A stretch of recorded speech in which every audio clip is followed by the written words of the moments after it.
ही सिंझ जो ॿूटो आहे। सिंझ जो ॿूटो अक्सर करे जनवरी या डिसंबर जे आख़िर में कणकनि जे पासनि, ॿननि ऐं ॿारनि ते गाह ऐं गंध जी शिकिल में फुटे थो। ही ॿूटो ॿकरियुनि, रिढनि, मेहुनि ऐं उठनि जी खुराक तौरु इस्तेमालु थिए थो।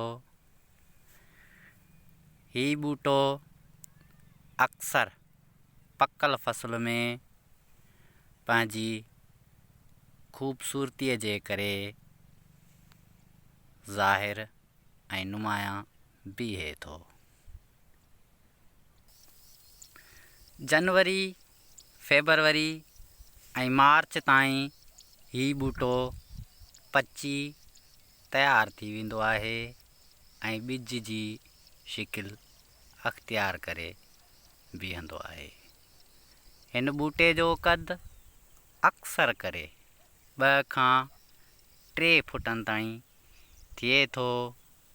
ॿाकरो माल हिन खे तमामु घणे शौक़ सां खाईंदो आहे।